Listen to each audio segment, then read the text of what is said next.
Orc-Stain is my favorite graphic novel of all time. It's like if Star Wars was Lord of the Rings through an orc's perspective. The currency, in my opinion, inflects how equally we can sometimes define our sexual ego through our financial pride, men especially. Power does not make you a man, and you don't have to be a man to have power. Also, I apologize for saying James Stokoe. I believe it's actually pronounced James Stokoe. Or Stokoe. I don't even fucking know, man. If I said it wrong, I'm so sorry. I'm opening the book of Orc-Stain. James Stokoe, he is the man, the myth, the legend. It was created, written, drawn, lettered, and colored by James Stokoe. Set in the orc world.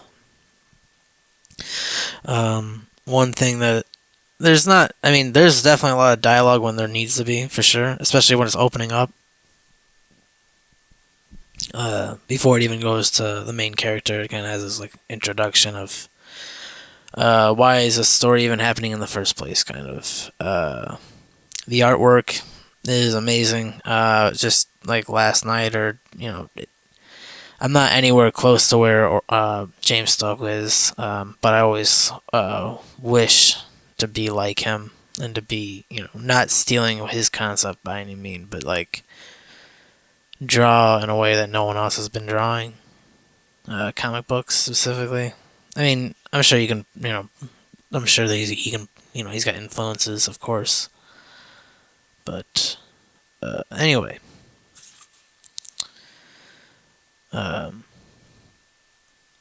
Just to describe the artwork, because, unless you have the artwork in front of you, you have no idea what I'm talking about.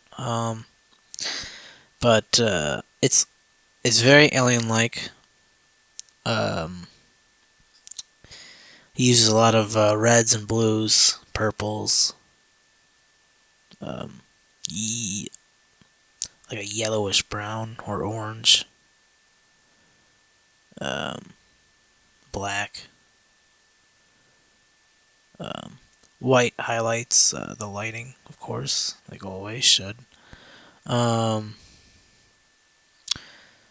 Even the buildings. I haven't mentioned this, but a lot of the equipment and a lot of things they ride, it's almost Flintstonian, and everything's alive, essentially. Or at least it looks like it. Yeah. James Stokoe really knows how to use very few words in his dialogue. The opening words are Great Orczar, we have the fell seer whore. It literally tells you just who's there. There's obviously a servant telling their leader that they found who they're looking for. They really don't like this person either. Clearly with the description. The dude opens his cape, or he throws his cape to the side or something, and he's got this giant ass dick around his neck. More on that later. But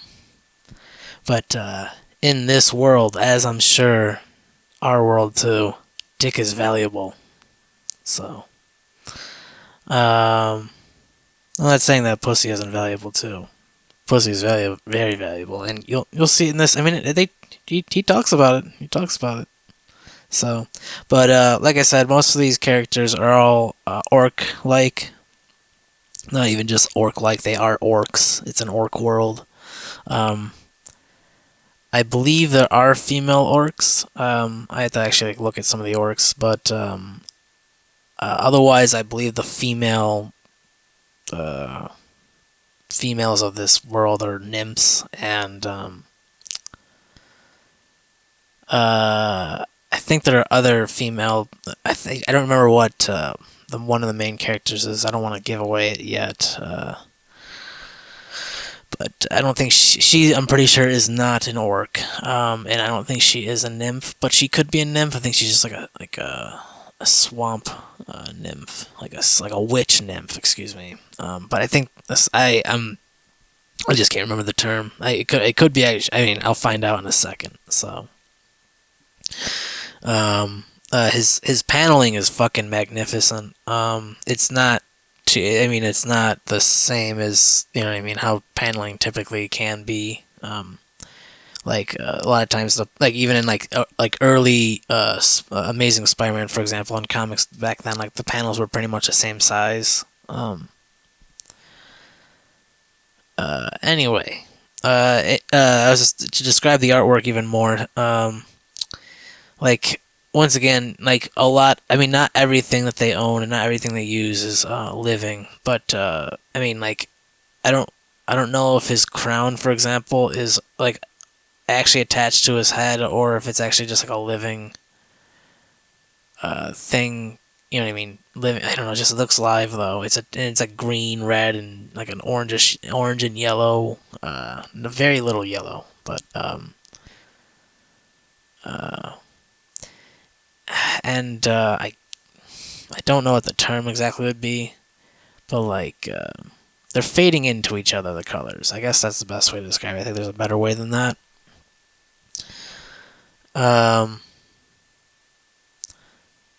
But just I don't know, man. I haven't even gotten fucking. I'm only a couple pages on, but it's just really cool art. It's just really magnificent art. I'm pretty sure I could potentially like whip through this quickly, for the most part, because I do. If I remember right, I think the dialogue's not too. It's sparse, but it's. I mean, it's in my opinion. Everything that he's putting in here is. I know it's. If I could have any gripe against him, if I had any gripe against him, he's extremely imaginative. I guess his storyline is, I don't know. It's definitely drawn influences from previous like concepts like animes and mangas. Blah blah blah blah blah. I guess that's my only critique. I mean, but the thing is though, then yeah, if I critique him that way, then I can critique everyone because everyone does that. I mean, I'm even doing that. I don't know. Like, I don't know why I even mentioned like this, because it's just like, I guess I don't know. His story is. I'm not gonna say it's bland or anything. This is one of my favorite fucking. This is not even one of. This is my favorite comic book. This is my favorite comic book. I'm not joking. This is my favorite comic book. The story. I mean, it's only been one. You know, once again, as I was saying with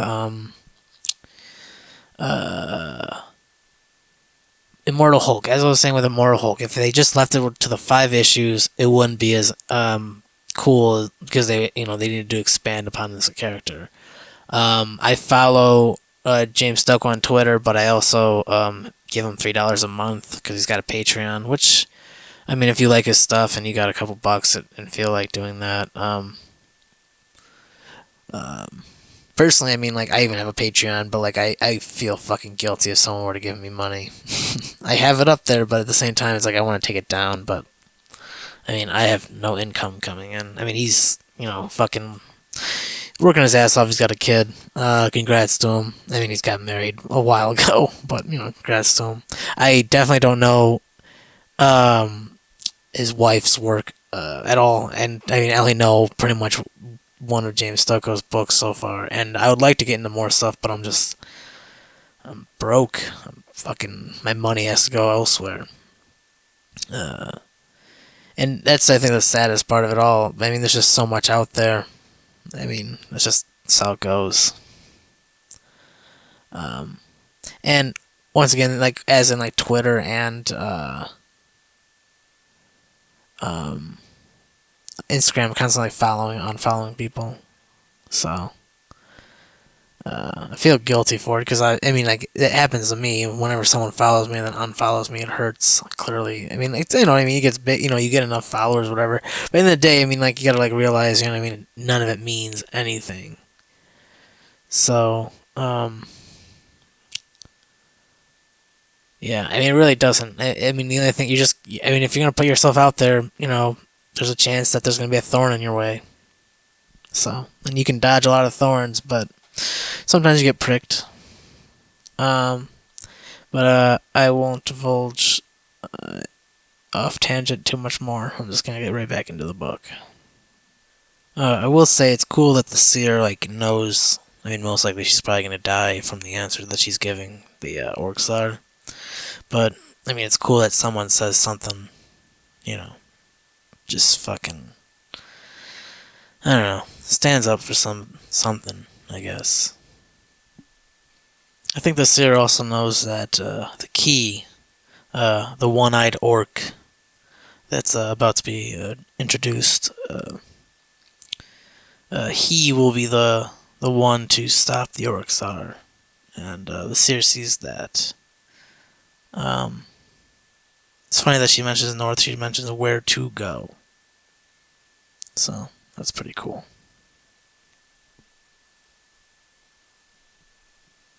But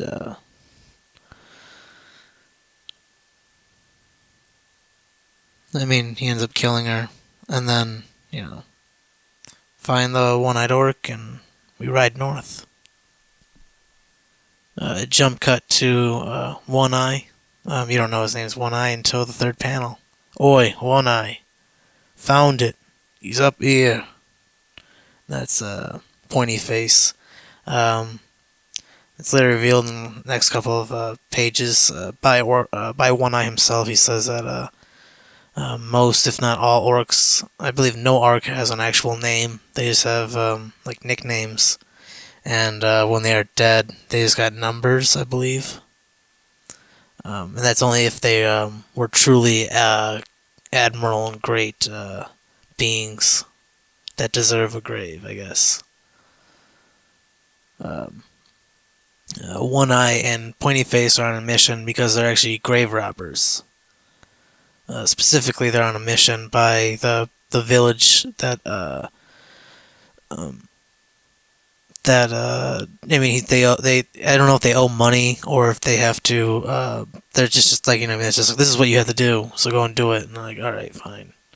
So it's revealed a little bit later that the actual leader wanted Pointy Face to be killed off, but he knew that One Eye could fend for himself, but or thought so anyway. As we continue. I will say though, before the artwork now has changed, it's very green now. The orcs are still, orcs have been always kind of purple. At least in this comic, I didn't mention that, but they've been purple. Even the, I think they've been purple. Hold on one second. Even the Orcsar and the and I think his name is Beardy Face or something like that, or Beard Face or Beard. The Beard, I can't remember. But yeah, he's purple as well. It's like a purplish blue. And once again, like the colors kind of fade into each other. It's not like watercolor per se, but if you know what watercolor tends to do when it's next to other colors, it kind of fade into each other. I also wanted to mention, like I said, I was saying that it's very green. Kind of different scenery a little bit from the start. And I mean, the first panel you see One Eye next to this. I mean, presumably, you presume like they ride it or something like that. Like, why do they have this like giant ass animal next to them? Where it's kind of like a lizard looking being. It's like, anyway, it's not even that important. Actually, I guess Pointy Face is more of like a green. He's a green and got a little red or an orange. It's almost like his hair's on fire, like he's got a hot tempered. Or pre-warns that anyway. Anyway. They find this, what I can only describe as a safe, but it looks like once again, it's a living being. It's got chains around its legs, so it can't leave. It looks like it's like a bear and a pig put together. It's kind of like, and I mean, it doesn't really necessarily matter. I keep describing. I guess the colors once again like a pale, like a peach color almost, but then it goes into like blends into like a purple once again. But in the middle of the bear is this fucking safe door. So there's something in there, and that's what they're supposed to get inside. And even the things that are like attached to it, like there's an alarm, and it's like just a bird, and it's like literally like attached inside the thing. Like he's got to actually like pull the bird out of the fucking the bear safe. Very fucking unusual, man. I guess it's specifically called a Gerpa, not a bear, even though Pointy Face calls it a bear. You tap these bear safes the wrong way and they'll rip you inside out and eat you backwards. That's what Pointy Face says. My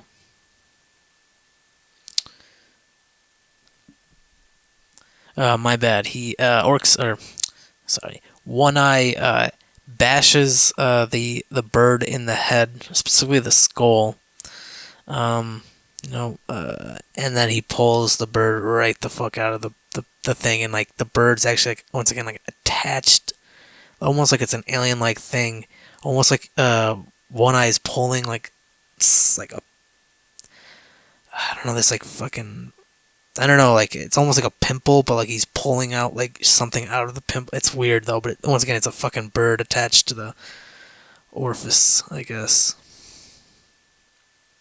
And then I guess attached to the bird alarm thing, almost like an umbilical cord, is like this. I don't know, another creature, and it's just like.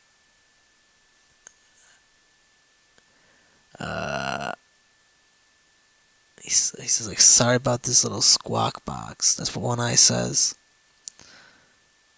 And essentially, it's a bust. One Eye fucks up, or maybe it was actually just a dud all along. I mean, once again, if I remember right, like you find out later on that once again it's like a dud, and like it was supposed to be a fuck up on purpose, so that they can get rid of Pointy Face. And but the only thing they are able to salvage is the thing attached to the alarm, which Pointy Face, I think it's like a. Oh wait, no, never mind. I guess not. Never mind. My bad. I guess never mind. My bad. There's something inside the safe though.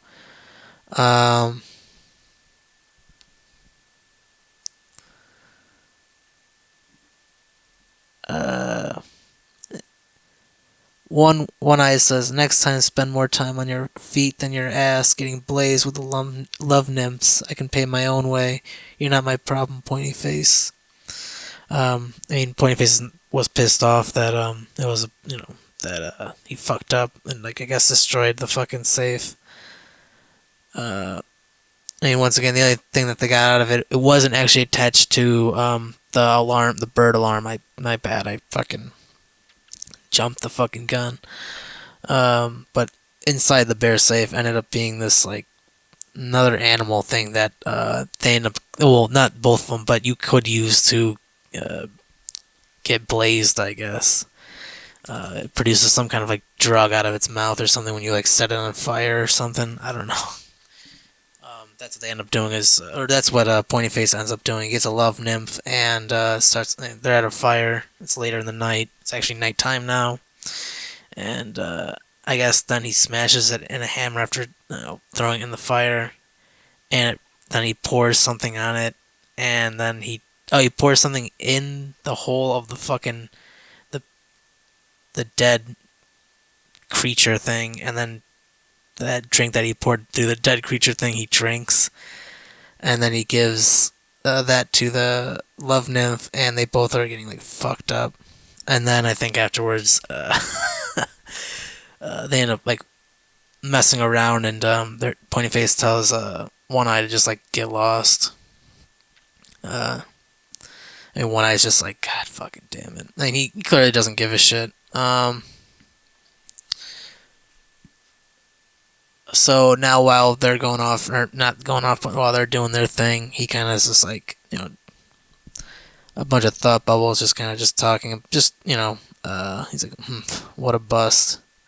There isn't anything in these old mountains, nothing I can fence for shits anyway, or chits. Just 1,000 different stoneheads with 1,000 different numbers. Us orcs don't get names, you see. Only the biggest and meanest of us get a number after we're dead. I've only ever met one orc who managed to get a number, as I said. Just to finish the dialogue for it, it's pretty fucking funny. He says, number 1892. The Snatcher of Ganjabad. Yeah, it's Ganjabad. The last time I saw him, he stole all of my shits and made off with my love nymph.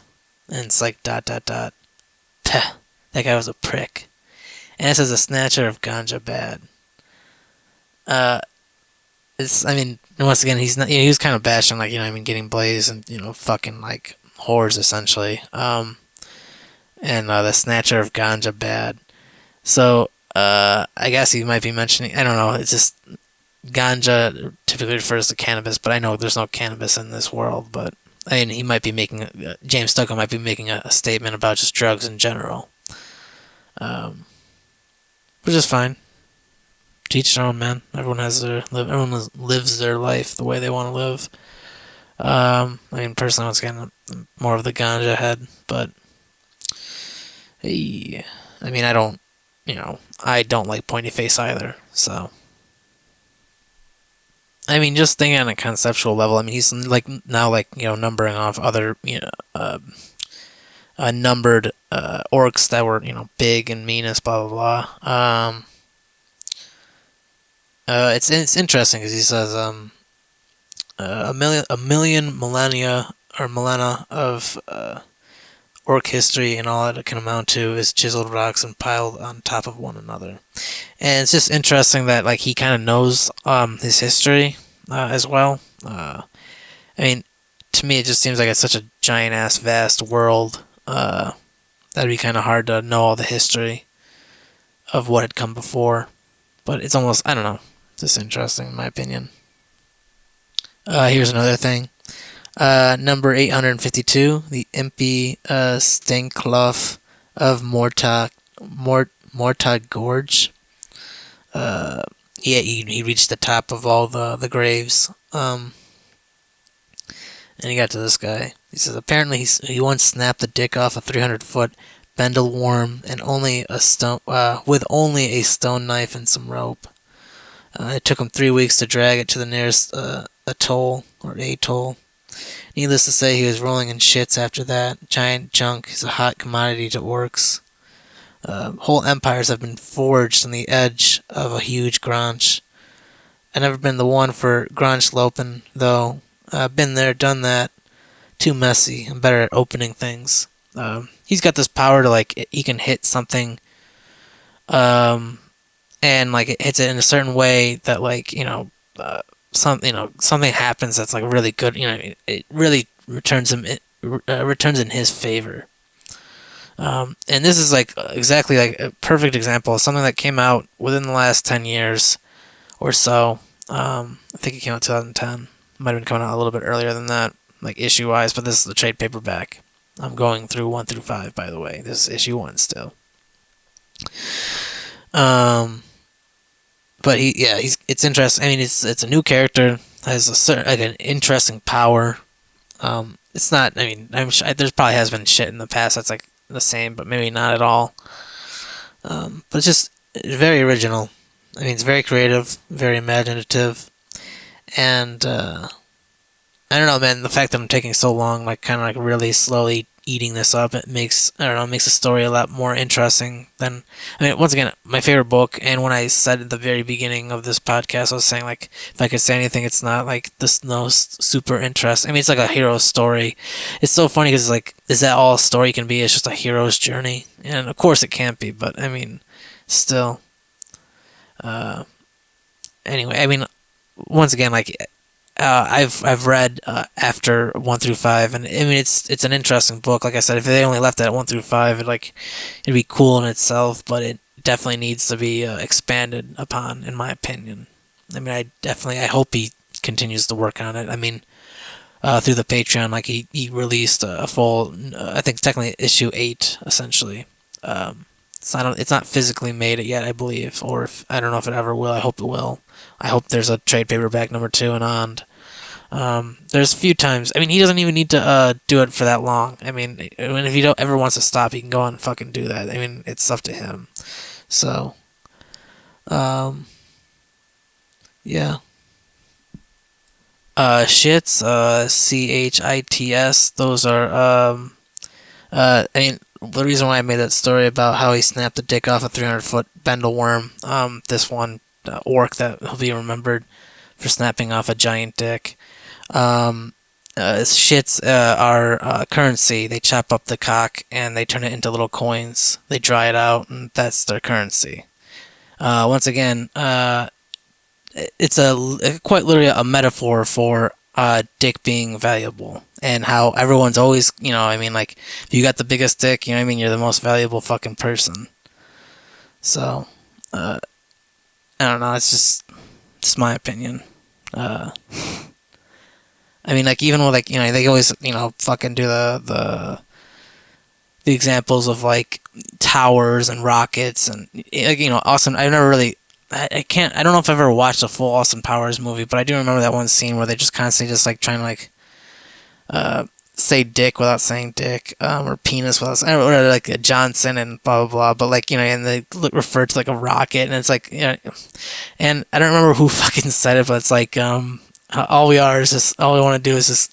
I think it might be Joe Rogan. He said we just want. I think it's in one of his comedy bits. Like, we just make this giant metal dick and we shoot it into space, and then little white men.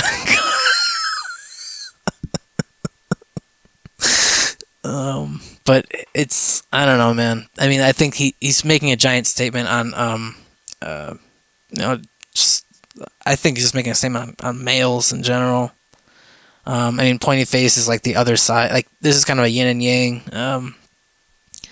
You're either like a, I don't know. I don't want to get into it. It's an interesting concept. I know for a fact at one point in my time, I was able to explain it, and, like, a lot better than how I explained it to be as, and maybe it's something even more than what I'm even saying. Or maybe he just did it because he thought it'd be funny. But definitely, if you chop someone's cock off, then, like, I mean, like, they're gonna feel pretty fucking worthless. So, I think the metaphor sticks, man.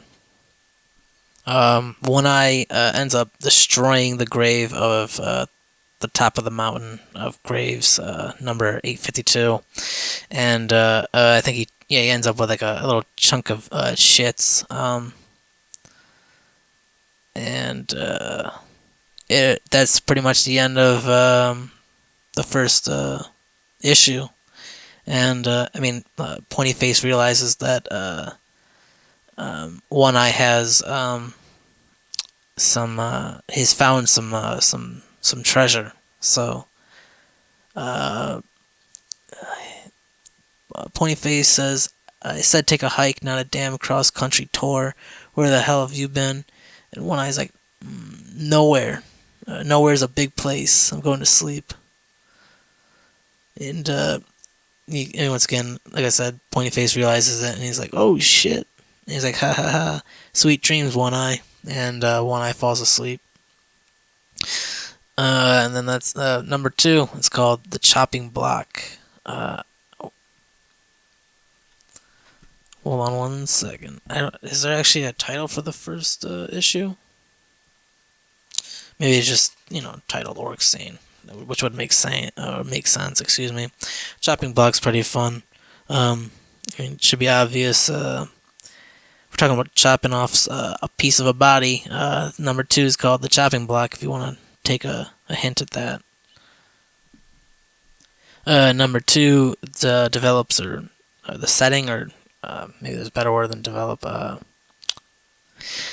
It's a decent enough word. But they mention where they are, and I mean, maybe maybe they're not completely there, but Pointy Face says, "We ride north," and One Eye says north. So assuming they're in the area where Orc Czar wants to be, or has been told a great treasure is located. So, I mean, and I just want to say once again, artwork fantastic, very beautiful. I wish to be like him, James Stokoe. The Norman's essentially the dude that they've been answering to. They're in this I think it's a village. I mean, he was just mentioning how like it's pretty hard to like keep orcs fucking together. They're normally always just like beating the shit out of each other and killing each other. Probably pretty relatable to like early humanity. I'm 90% sure that James Stokoe does not like drugs and fucking random women. I mean, I'm sure he's got a wife, so it's probably but he's, yeah. Another orc is like a red and a little bit of a purple. So like these orcs are all different colors. Like the Norman, he's more of a purple, turning into like an orangey red. I mean, orange. I don't know, man. It's almost like a pink. It's weird. So I'm already at the chopping block already. But Pointy Face is able to get out of it because he stole the coins that One Eye found. One Eye can't get out of it. I mean, spoiler, he gets out of this chopping block fiasco. He's able to use his powers and wiggle his way. Well, not just his powers, but like it's not just powers, just like his skill and his expertise is strategizing. But it is funny that's like even if they don't come up and find anything, like you can still chop their cocks off, and you still got money.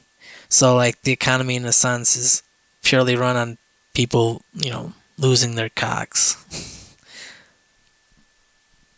So I mean, to be more specific with his power, because I mean I just kind of literally saw it again. He's able to see weakness in things, and it's not even just seeing the weakness. He has to also provide enough force upon whatever weakness for it to get through. I mean, I wish I was One Eye, man. One Eye is such a cool motherfucker, dude. I don't want to have one eye, but to be able to see, I mean, he's a genuine person. He's a good guy. He's not a bad guy. You know what I mean? He's not Pointy Face. He might have a problem with drugs, but I mean, it makes sense. I mean, trust me, personally, I mean, I know a lot of people that the drugs don't help, and maybe, I don't know, man. Who knows, man? We're gonna find out. So, but overall, I mean, I love this message. I mean, I'm only on kind of technically chapter 2, but book or issue number 2 still in the chopping block. He's getting out of the the situation where otherwise he'd be losing his cock. So I guess when it really matters, he's able to get out of it. I mean, I guess once again, he's able to get out of it, even if I guess it doesn't matter. I'm sure. But that's neither here nor there right now. Stupid joke, but old One Eye avoided losing his one eye. Ha, ha, ha. So I mentioned, I read, I mean, in one of the podcasts way back in the day, not too far away, but I did review the 8th issue, because, I mean, having it available, I was, why not?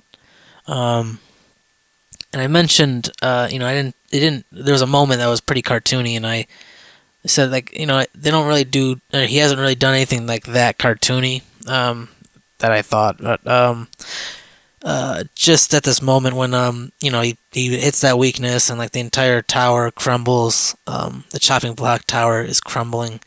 He's like, "Whoa!" This is what One Eye says. He's like, "Whoa! Sorry I had to do that, guys."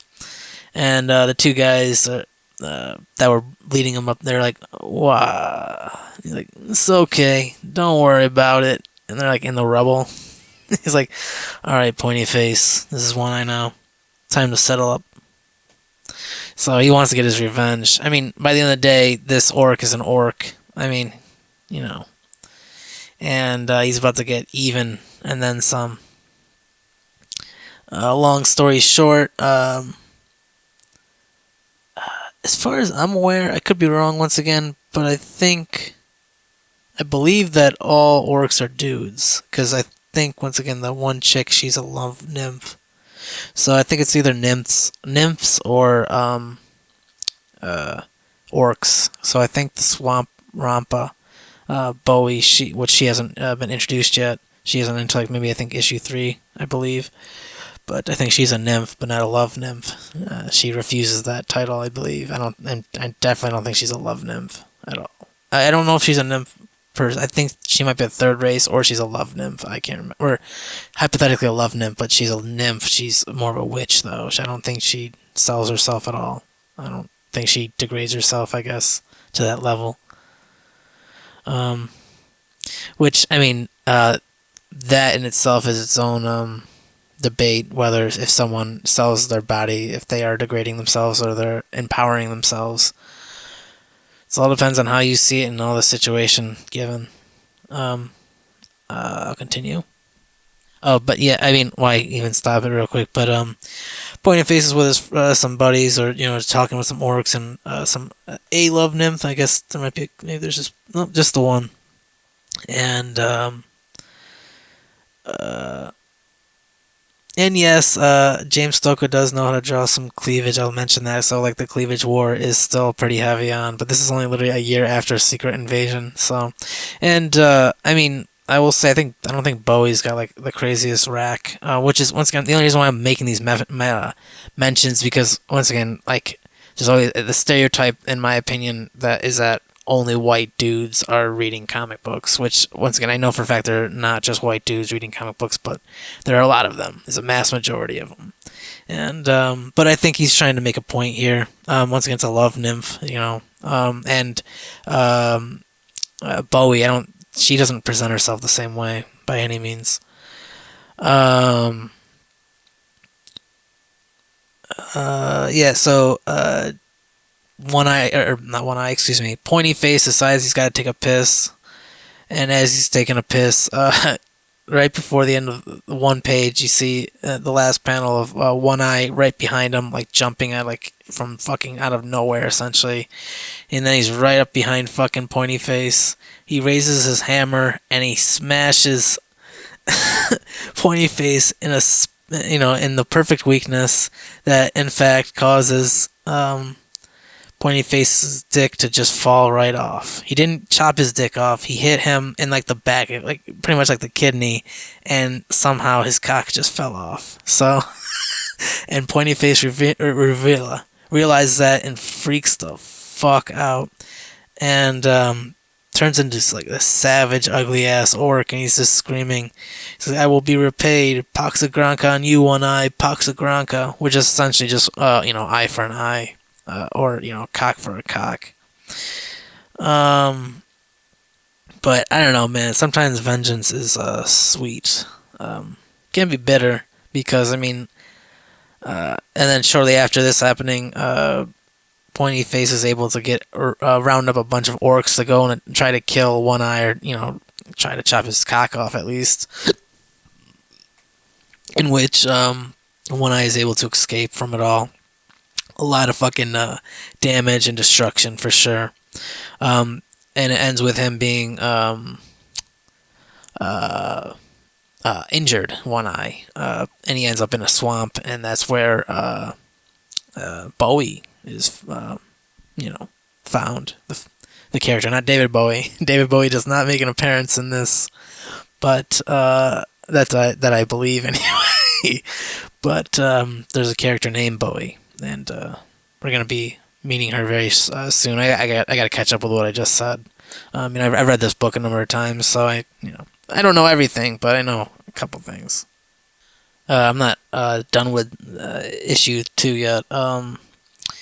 So in the first issue, I mean, this is a very small tidbit, but it just stuff that this is something that made me laugh. So I just want to point it out because it's a small thing, so it counts sometimes, right? So when One Eye corrects Pointy Face, when Pointy Face calls it a bear safe, and he says it's a Gerpa, and then when the two of them are answering to the Norman, And once again, it's really stupid, but he's like, Pointy Face is like, there's a Gerpa safe, blah blah blah, so that he corrects himself, so he sounds cool or smart and whatever looks good in the eyes of, the people that I guess matter, but like he doesn't care to, look good in front of everybody. And once again, he's only trying to look good, so just in a manipulative way. And then when he's talking to his friends, he says, he's exaggerating the thing, and then, which I've never really, thinking about it, I've never really been one to. I mean, I'm sure I've exaggerated things for sure. There's no, but I mean, to think about it, I've never really, to someone be like, to literally make up a story about, to. He says, so there, this is Pointy Face. So there I was in the shadow of a vicious, drooling bear safe. This is before he got his cock chopped off. It just, I don't know, like, once again, like, that, as the viewer, we know that didn't happen, but, he's willing to, dramatize, or, I don't know, make it sound crazier than it actually was, so that he comes off looking cooler. So. And then in the same exact, conversation, he says, then Gerpa. So, I mean, this guy is just fucking all over the place, man. Alright, now I passed the page where, this is immediately after, the panel immediately after, or the two panels immediately after, or the panel after, two panels after, One Eye hits, Pointy Face's, kidney, I guess, essentially is where he's hitting him, or just, hitting him in the weak spot to where his cock's about to fall off. He says, Pointy Face is like, ow! One Eye, what are you doing here? And One Eye's like, in 5 seconds, your granite will fall off. And Pointy Face is like, what? You stupid git! I don't know how you got off the chop, but I'll gut you here myself. And then literally the panel after, his dick falls off. And in his thought bubble, or for One Eye, it says, in a panel, it says, find the right vein and you can crack anything. It is interesting because, there's always times where, like, how things are left off, how things end. Like the Norman left thinking that, One Eye was the loser of the two, and Pointy Face, well, not exactly the loser, but like just like, well, I guess the loser, he's supposed to lose his dick, and then Pointy Face was able to get out of it. But Norman says, looks like Pointy Face's habits finally caught up with him. Good. About time, I say, the little prick. This is like right after he sees his cock, so it's funny. Because One Eye had his dick in a little bag, and he threw it at threw it on the Norman's desk, and then the Norman checked it out. He goes, well, ain't that something? And he's basically saying, like, I knew for a fact, I kind of knew that he was kind of fucking with, he did all that shit. Point, I mean, Norman's, talking to One Eye, saying, like, yo, I knew that, blah, blah, blah. Whether he actually knew that, and then he's just kind of, like, talking to him.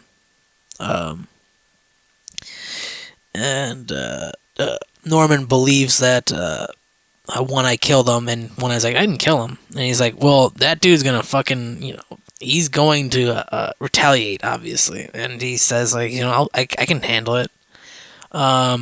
Within that time frame, I mean, he's like taking a bath, and within One Eye taking a bath, I think he ends up falling asleep in a tub.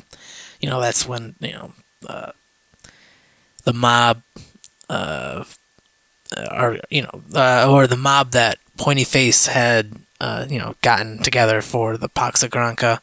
They're now attacking him. So, I mean, once again, I'm not even fucking there yet, but, that's, I guess, hold on.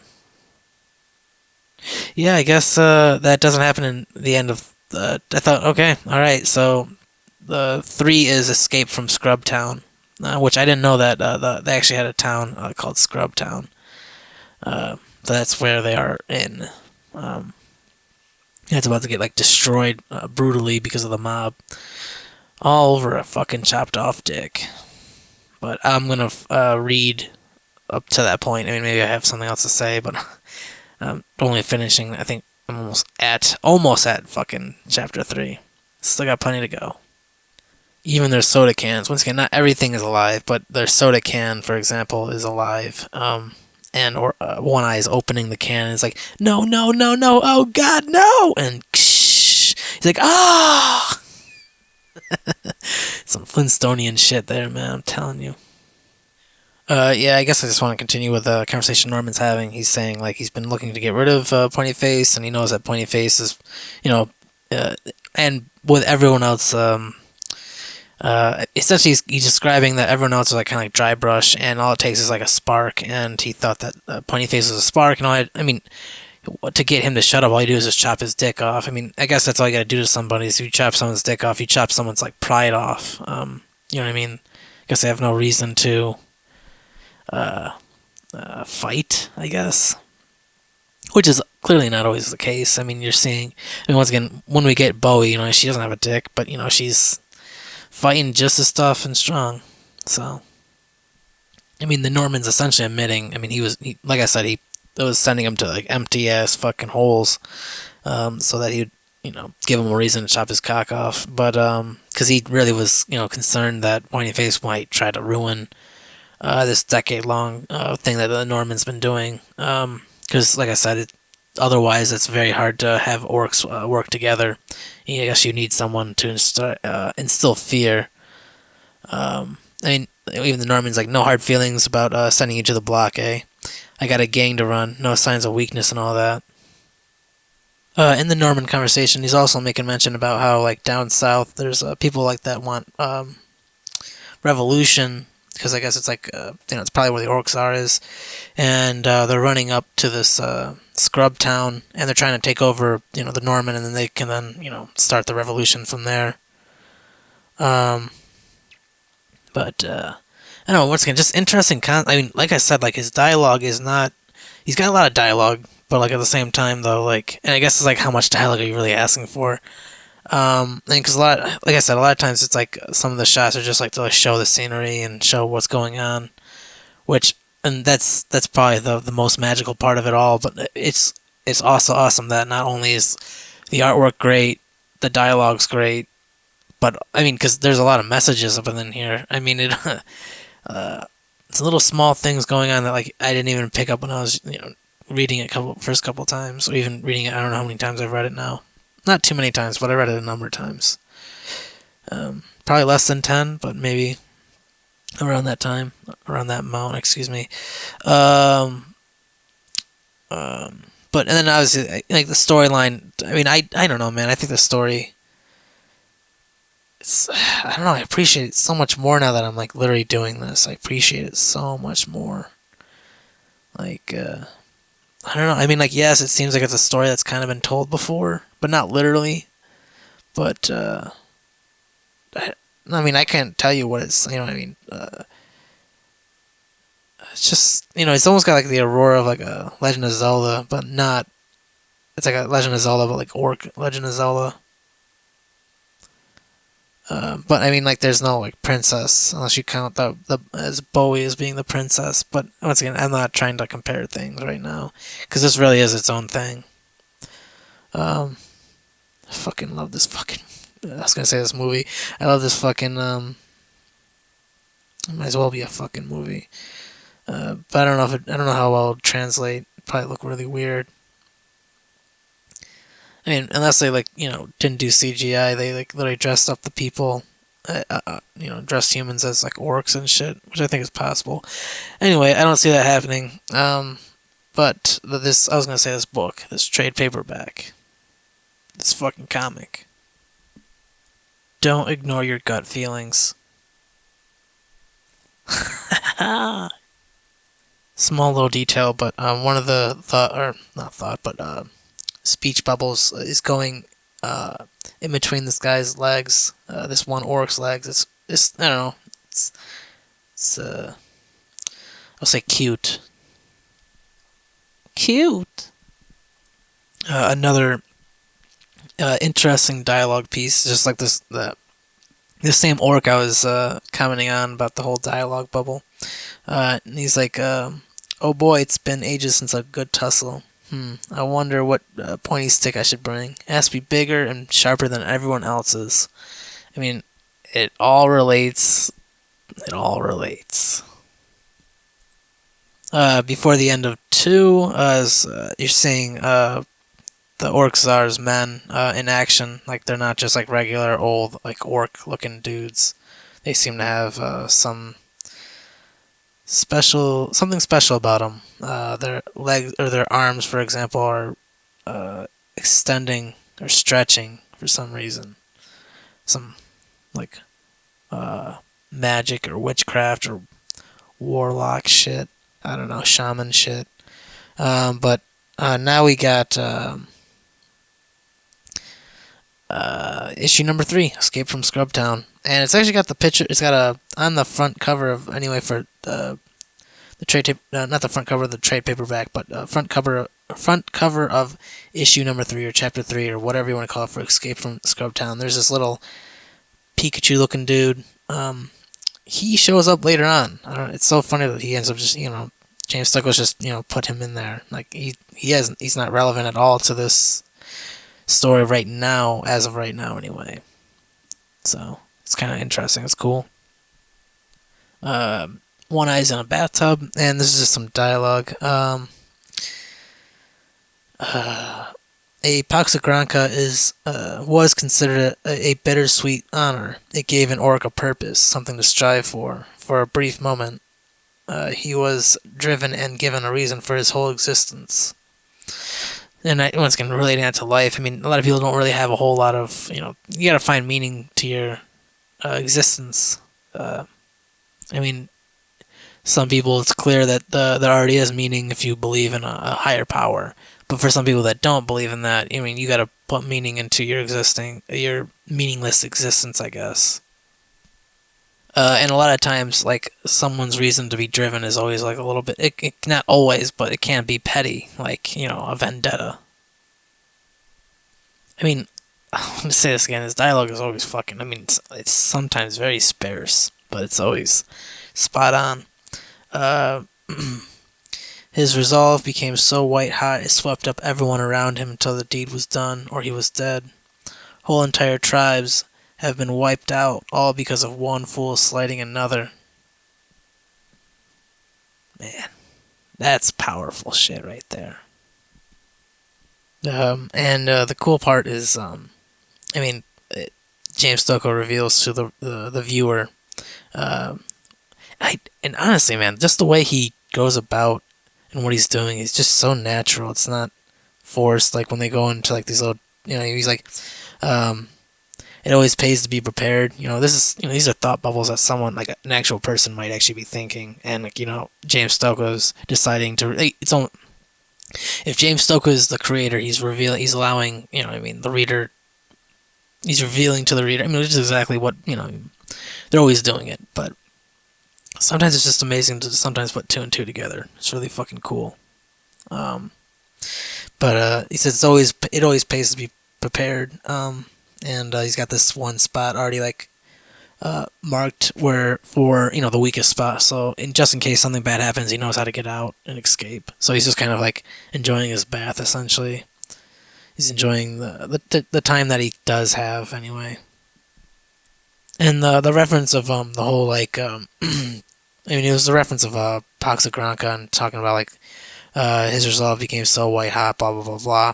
It kind of reminds me, which I think what James Stokoe was trying to do is like show you the orc czar might not have a penis or a cock or a granch.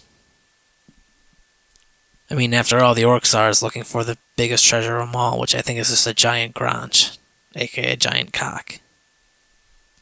And thinking about it, I don't know, maybe it's the whole, maybe it's that, I think it's 852, number 852, the top of the mountain. Maybe that's, that was the giant treasure that the orc czar is looking for. Maybe.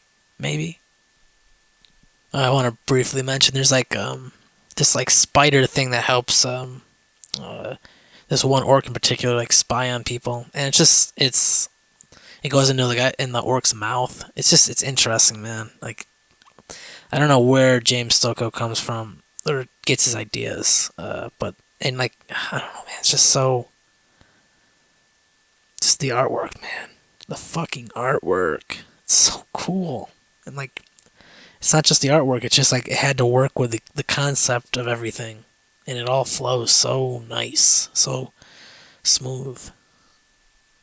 Pointy Face has now found One Eye, and he calls him a little stain. It's fucking funny. The middle finger is a nice touch for the panel. Nah. Once again, you have to read this to understand what the fuck I'm saying right now. Dude, I swear, James Stokoe. I swear to God, I definitely want to read more of James Stokoe. One day, I promise. That's not just Orcstain related. This could easily be an animated cartoon or something. Especially the moment of One Eye trying to escape from the mob. He makes little tiny fucking like observation, like once again like there's a gas balloon. I've heard about these monuments built by some old mountain warlord probably long before Scrubtown even existed. It's just if not this giant gas balloon, just imagine a pyramid, and instead of a mountain warlord, you know what I mean? You got a pharaoh. I think those were the leaders. Otherwise, like an emperor or whatever. I don't know. But yeah. One Eye is actually about to destroy this monument. So it's like he's destroying. Like, not only does he destroy a grave of one of like the most like popular, orcs, I guess, but he's also destroying a monument. Like, as always, he's like destroying a fucking pyramid. It's a fucking pyramid, or like I don't know. Those heads, like the Easter Island heads or whatever, or statues, and then there's, I can't remember the fucking, I don't remember the hell it's called right now, but you're probably thinking exactly what I'm thinking right now, so. Another small little thing, observation, but like whenever he's like, orcs, or One Eye is saying, he's like, hef, HEF, like these are like sound effects that like a body would make, or like, you know what I mean, like like whenever like say like an example would be like in karate, whenever like they make noises, or just any martial arts in general where they make noise, like he's just using correct, like I don't know, he's making it more realistic, I think, like he's all the pennies and whistles, man. Now, I don't know the physics of it all, but he jumps on the balloon, or like an attachment of the balloon, or part of the balloon. Some rockets fire into the balloon and sends it, destroys the cable or whatever the fuck the umbilical cord that it was attached to in the ground or whatever. It wasn't, and now it's just like flying in the air, and somehow One Eye is able to jump from the spot he's at and jump on top of the balloon. And I feel like once when he jumped, like he'd lose. I don't know. I mean, I guess you could say that he knows exactly where to go. So, I mean, it just like looks like some. I mean, like I said, I follow James Stokoe on Twitter, and he's sometimes will post like some movies, martial art movies that he really likes. I can't remember one of them. It's like Butterfly and something. I watched the Butterfly and Sword, I think. I could be wrong. I think it's on YouTube. That's how I watched it. And it was a pretty cool movie. I watched it from beginning to end. Some pretty fucking wild scenes, but I can totally see where he pulls some of the action sequences from, which is awesome. So, before One Eye truly is able to escape, he gets shot with a poison arrow by one of the Orcsar's men, weakening him before he slams into a swamp area, because there's only so much gas in this balloon. Issue 3, we're now introduced to Bowie. I mean, we don't know her name yet, but we're seeing her. The only reason why One Eye and Bowie are introduced to each other is because the balloon has destroyed, I think, part of her swamp, or specifically her swampland. 4 kind of starts off back with the Orcstar's men, specifically like the beardy face, or I can't remember his fucking name. Boss Beard's Serza.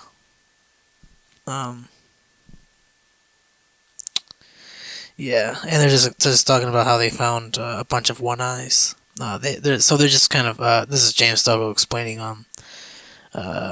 some more development of storyline to just kind of like confirm that Orgzar is looking for some one-eyed orcs based on the prophecy. It's cool that they have like this orc propped up to like speak for them, and like it's like their communication line in a way. It's really fucking interesting.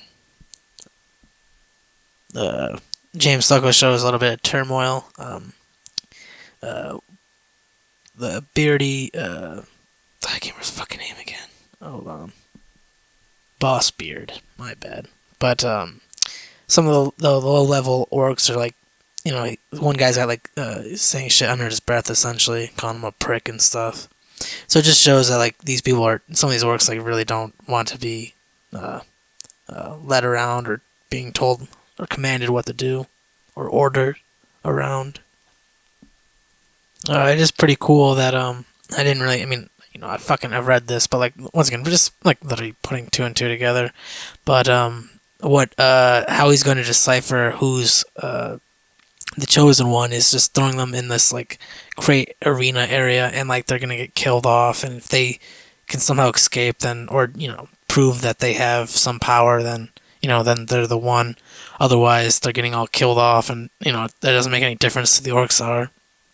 It doesn't mean anything if these orcs are killed off. It just so basically anyone who is killed off is just like purely by chance. There's like they just rolled the wrong fucking dice, I guess, in life, or life rolled the wrong fucking dice for them. I don't know. Roll the wrong roll for them, I guess. I just want to say, the word grumble is not used often, but it is in this comic. Amen. And there's also Zazu. I forgot about Zazu. I mean, I forgot his name specifically. I was going to call him Razu, so that's cool that I waited. Zazu.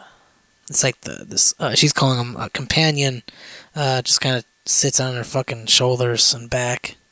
Like, very, very, very useful, I'll say that much.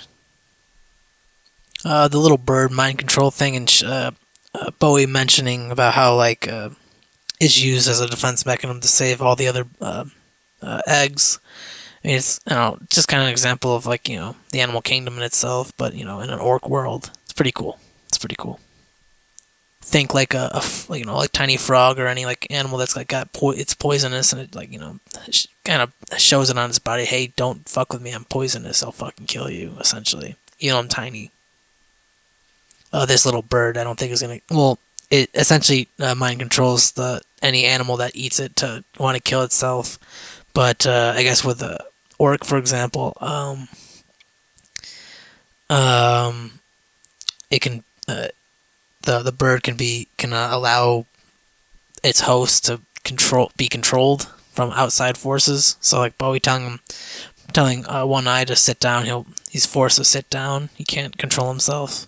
He has to listen because he's got that little bird in his body.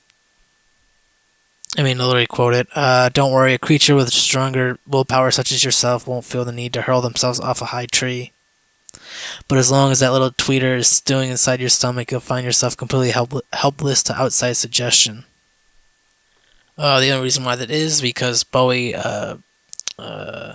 tricked One Eye into eating it, and she just because she obviously she had her crops destroyed because of One Eye, so she just wants some kind of reward in return. So she's aware of the whole capture situation. I mean, she's just a really smart chick, and it doesn't have to even be a chick, just a really smart being. Excuse me, I was fucking burping.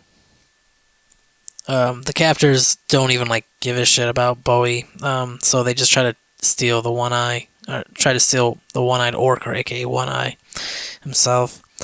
She pulls out some like needles that are got some poison on them, and she stabs one of the arms of one of the dudes, and it ends up like getting all boiled up, and then like boil, like as in like boils, like on your like if someone were to get a boil on their body, and like just filled with boils, and it just explodes, killing one of the captors. Bowie's able to kill 2 out of the 3 captors, but one of the final captor is able to grab One Eye and take One Eye back to Orcsar's little arena for all the One Eyes. But Bowie's following, because in a way, I mean, she's got almost like a Pax Agránca in her own way, but you know what I mean, like her crops were destroyed, so she's just trying to get back. She's, you know, it's vengeance, it's petty, but it gives her a reason to do something right now. Not that she wasn't doing something already. I mean, just up to this point, you know what I mean? She was just in her swamp, you know, living her life undisturbed. In the 5th issue that I'm now in, just finished the 4th one. Like I already described what, you know, how it ends. 5th one, you know, shows off the Orcsar, and there's more, you know, we got more one-eyed orcs, blah blah blah. And Bowie just turned into an orc herself. She drinks some potion or something that, you know, she made herself, and turned into an orc for the time being. There's an orc, like an underling orc, part of the whole Orcsar empire. It's like saying, like, you know, we did all this shit, like, you know what I mean, like, why don't we fucking, like, you know, kill you and, you know, take over, and, you know, why the fuck do we even need to listen to you anymore? But he's instantly killed. He literally rips the head off the orc and pulls his spinal cord with it. It's kind of fucked up. Like, it's not Boss Beard, it's like one of those captors. I mean, I think it's actually the same captor, and I think One Eye's he's in this like little like jar thing. Oh, not a little jar, but he's in this jar thing. And the dude who pulled the head off the orc now just like smacks someone else with that head that he just pulled off, and he's like holding it by its spinal cord. It's fucked up. He's like, anyone else want to fucking have a punch up? Anyone else want to get riled up? Anyone want to start trouble? And they're like, oh fuck no, I don't want to get killed. So the only way for them to, you know, control these orcs is by fear. One Eye's jar that he's in is put into like this like cannon thing, and it fires him into the arena, and the jar breaks, and he's, you know, out of the jar. Beforehand, he was kind of like incapacitated because I guess the jar was like sedating him or something. He ends up throwing up the bird, well, throwing up in general, but the bird comes out, so now he's no longer under control, or control from outside forces. Can't tell him what to do. He pulls the little bird out of the puke, and he's like, I'm gonna use you, you might come in handy. So that's fucking cool, man. Well, in the arena or whatever, in the area that One Eye has now found himself in with a bunch of other, well, there aren't many other One Eye orcs, because they're all pretty much dead or killed. But he's looking around to try to find a weak spot, and there isn't one. He says it's perfect, so it's not that easy to get out. One of the other orcs, the one-eyed orcs, that has been able to survive in this little fucking this place. He points on how to get out, but it just tells how many people have come in and like how many of them are dead, have died. A lot of doubt, you know, we're not gonna be able to ever get out. We're stuck here forever. We're trapped forever. But One Eye's like, nah, I'm getting out. I'm getting out of here. We're gonna get out of here. Well, specifically me, but you can come along. Essentially, I don't think he really says that, but it's essentially along the lines of what happens. Well, I'm not staying here. If there's no way out, I'll make a way out. Everything has a break. And the guy's like, no, must not go. If the walls hear you, they will take you down low. Nobody comes back from down low. Yeah, I mean, the guy's like sleep deprived. The other orc, that's like basically sending a bunch of doubt, but you know, tags along anyway.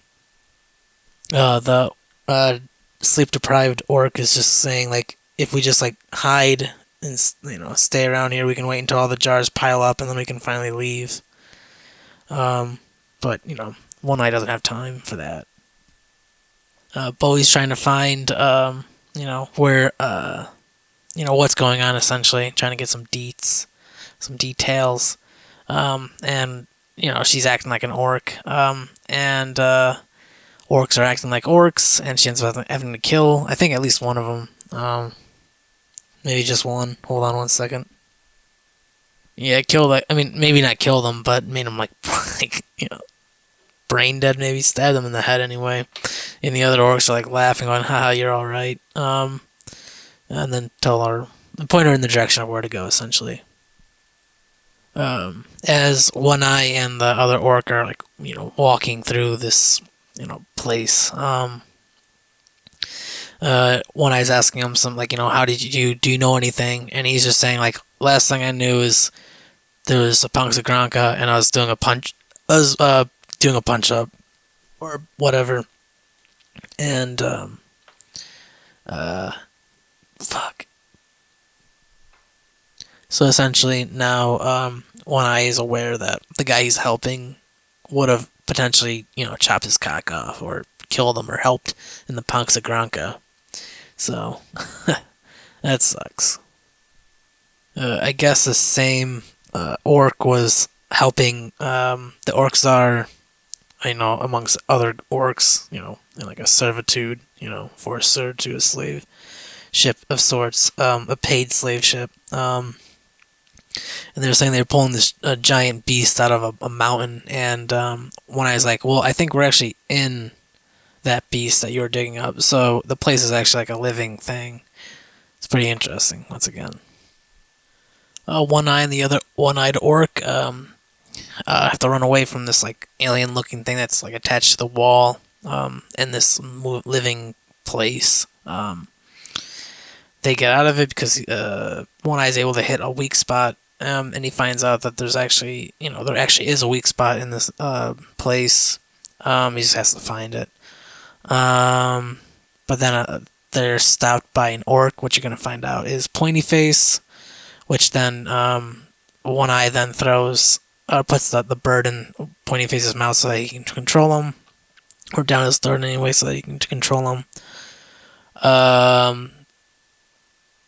Bowie has another trick up her sleeve. She pulls out this this voodoo looking thing and pulls on its nut sack, essentially, and it starts screaming really loud. And I think it breaks all the jars, but deafens all. I mean, none of the orcs, I don't know if they're deaf forever, but none of them can hear what Bowie has to say. And she is able to get all the orcs to attack those the stretchy armed guys and kill them. They're too deaf to understand what Bowie's trying to say, but they can figure. I guess they're stupid enough or smart enough, I guess, to figure out those are the catchers. Let's kick those fucking guys' asses, and they end up doing it. And then jump back to One Eye, and once again, Pointy Face is pissed off. He's shouting "Punks of Granka." This little riot is kind of destroying parts of the city, of the Orcsar city or whatever the hell, which is kind of Bowie's fault. And that's what she wants, but her job's not done. But it's kind of interesting because now there's this not exactly, well, it's a rebellion, a riot, I guess. It's a riot more than a rebellion. I guess I'm jumping ahead of myself. It ends with exactly what I just said. Bowie's, if they destroyed my swamp, I'm going to destroy their mountain. So, kind of an eye for an eye. It's like a Pax of Granka sort, but no dicks are involved. And it just ended with Pointy Face and One Eye finding each other, going what the fuck? So, Six kind of goes and has them, going in that direction. And I'm not going to, I don't know, spoil anything, I guess, more than I already have. Alright, but that's pretty much it. I can't believe I fucking, talked as long as I have. Alright. Okay.